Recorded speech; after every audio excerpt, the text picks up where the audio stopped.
Hello children, welcome once again in history class.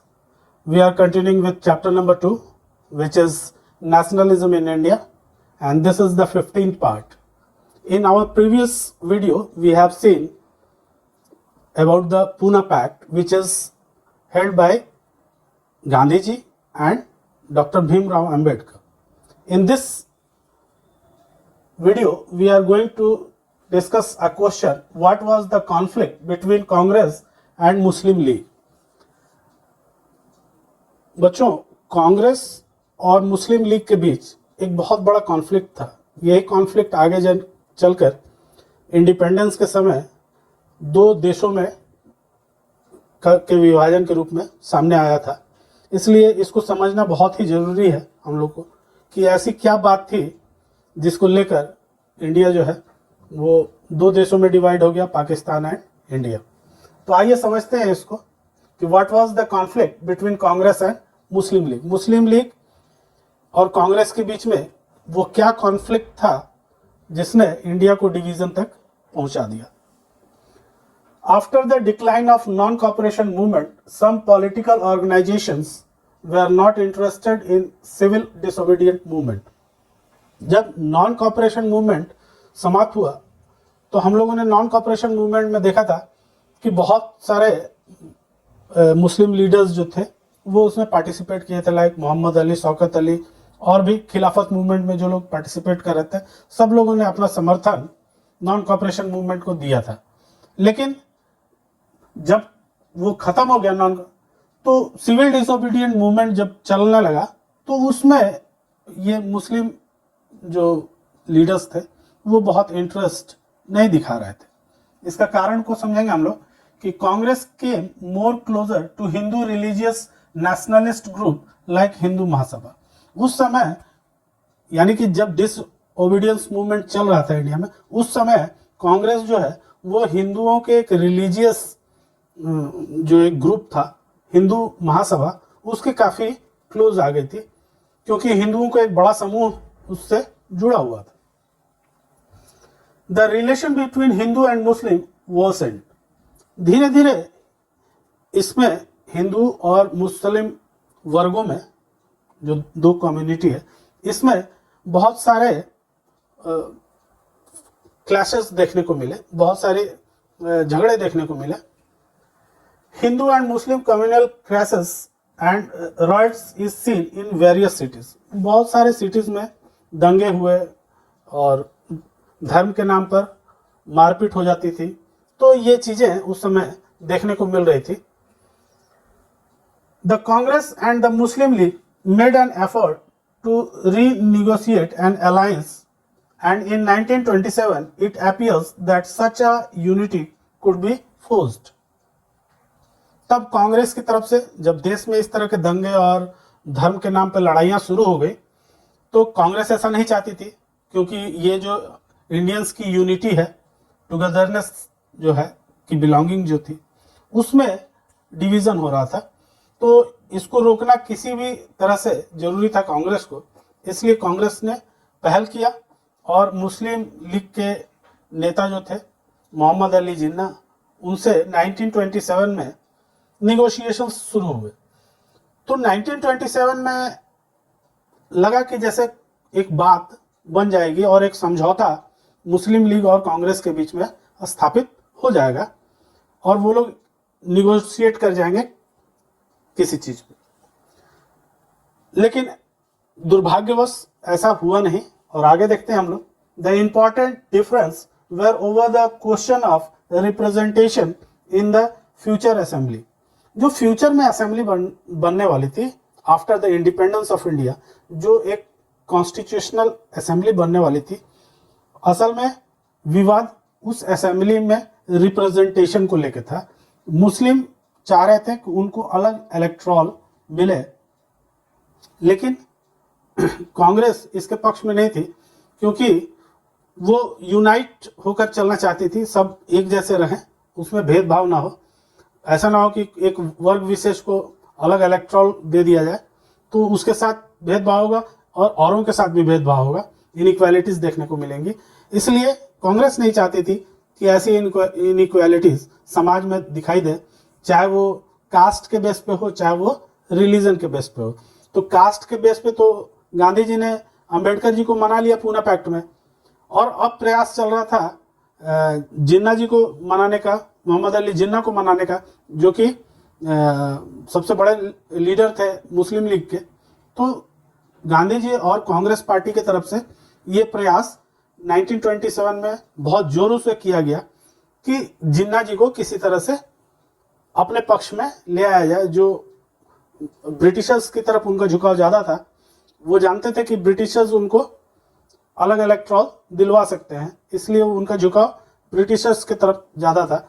लेकिन गांधी जी ने कहा कि घर की बात हम लोग बैठ के अपने आप में समझेंगे इसको, और उन्होंने निगोशिएशन के जरिए किसी तरह से जिन्ना जी को उनकी ये मांग कि अलग से इलेक्ट्रॉल दिया जाए, इससे उनको पृथक किया, अलग किया।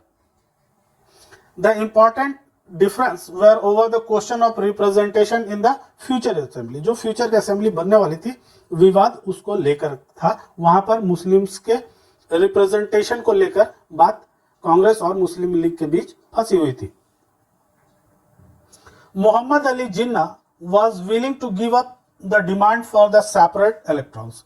मोहम्मद जिन्ना 1927 में एग्री हो गया कि मैं अलग इलेक्ट्रॉल की मांग नहीं करूंगा, लेकिन उन्होंने एक शर्त रखी, if Muslim were asserted to reserve seat in the central assembly and representation in the proportion to population in the Muslims dominated province।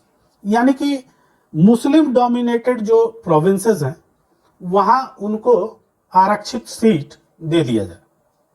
अगर मुस्लिम बाहुल्य क्षेत्रों में अगर मुस्लिम लीग को ये कहा जाए कि आप लोग को मुस्लिम्स को अलग अलग इलेक्ट्रॉल नहीं देकर कुछ रिजर्व सीट दिए जाते हैं, जैसे कि अंबेडकर जी के पूना पैक्ट में हुआ था कि कुछ रिजर्व सीट्स कास्ट के बेस पे देने की बात हुई थी। वैसे ही इसमें भी मुस्लिम्स चल रहे थे कि रिलीजन के बेस पे हम लोग को माइनॉरिटी घोषित किया जाए, और माइनॉरिटी के बेस पे हम लोग को कुछ रिजर्व सीट्स दिए जाए, ताकि हमारा भी रिप्रेजेंटेशन सेंट्रल गवर्नमेंट में हो। तो Mohammad Ali Jinnah was willing to give up the demands of separate electoral. अलग इलेक्ट्रॉल की बात अब उन्होंने छोड़ दी थी 1927। अब वो कह रहे थे कि if Muslim were asserted to reserve seat in the central assembly and representation in the proportion to the population in the Muslim dominated province। तो जो मुस्लिम डोमिनेटेड प्रोविंस है वहां पे उनको कुछ आरक्षित सीटें दे दी जाएं, तो बात बन सकती है और डिसइंटीग्रेशन देश का नहीं होगा, और देश जो है डिसइंटीग्रेशन से बच जाएगा। तो उस समय तो ऐसा लगा जैसे कि 1927 में जिन्ना और कांग्रेस के बीच में, यानी मुस्लिम लीग और कांग्रेस के बीच में कुछ निगोशिएशंस हो जाएंगी और एक बात पे सहमति बन जाएगी, लेकिन दुर्भाग्यवश ऐसा हुआ नहीं। M.R. Jayakar of Hindu Mahasabha strongly opposed effort. M.R. Jayakar जो थे हिंदू महासभा के, उन्होंने कांग्रेस और मुस्लिम लीग के बीच जो निगोशिएशन चल रहे थे और जिस बात पे वो लोग एग्री होने वाले थे, उसका जोरदार विरोध किया। उस समय M.R. जैकर थे हिंदू महासभा के चीफ, उन्होंने बहुत जोरदार विरोध इसका किया कि ऐसा नहीं होना चाहिए कि रिलीजन के बेस पे अलग उनको आरक्षित सीटें दी जाए।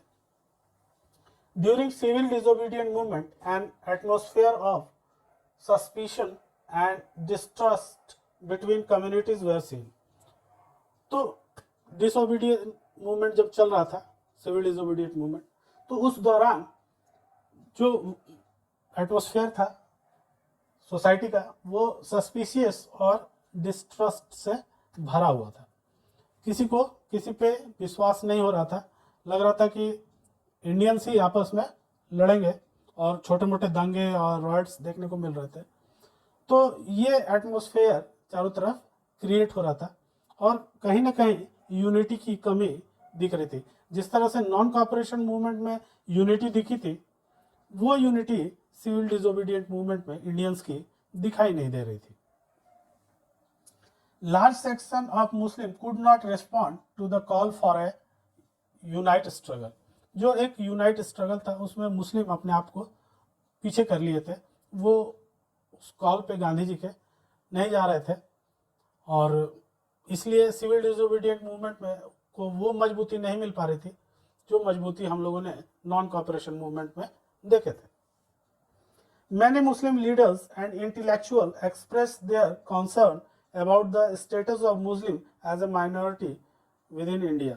और बहुत से इंटेलेक्चुअल और लीडर्स जो थे, मुस्लिम्स लीडर्स और इंटेलेक्चुअल्स जो थे उस समय, उन लोगों का ये कहना था कि इंडिया में हम लोग को एज ए माइनॉरिटी स्टेटस हम लोगों को दिया जाए, जबकि उनकी संख्या बहुत थी, लेकिन फिर भी वो चाहते थे कि माइनॉरिटी स्टेटस, मुस्लिम्स चाहते थे कि माइनॉरिटी स्टेटस हम लोग को दिया जाए इंडिया में।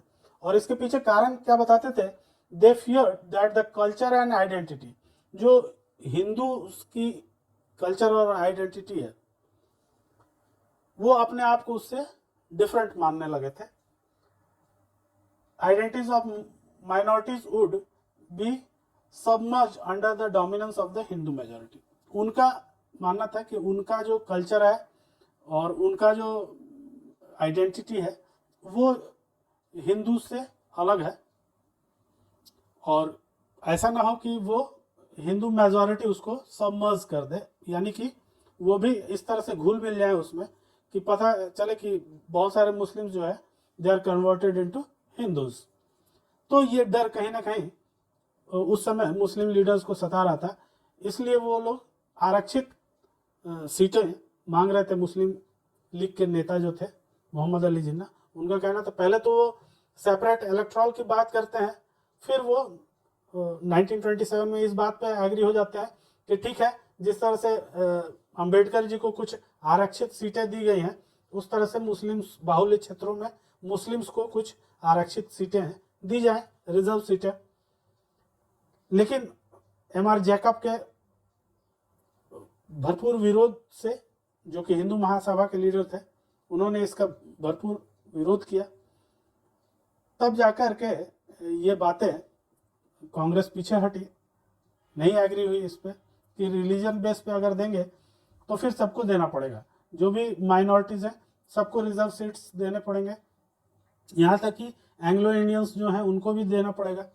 तो फिर वो बात यूनिटी वाली बात नहीं रह जाएगी, सब लोग अपने आप को अलग अलग आइडेंटिटी में आइडेंटिफाई करेंगे और एक इंडिया की अपनी आइडेंटिटी नहीं रह जाएगी और इंडिया उससे कमज़ोर होगा। ऐसा सोचना कांग्रेस के लीडर्स और हिंदू महासभा के लीडर्स का था, जिसके कारण ये विवाद और बढ़ता गया और अंत में हम लोगों ने देखा कि देश का किस तरह से डिसइंटीग्रेशन हो गया।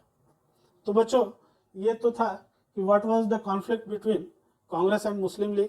उम्मीद है आपको समझ में आया होगा। तो दोस्तों के साथ शेयर कीजिए, लाइक कीजिए वीडियो को और सब्सक्राइब करना मत भूलिए। Thank you.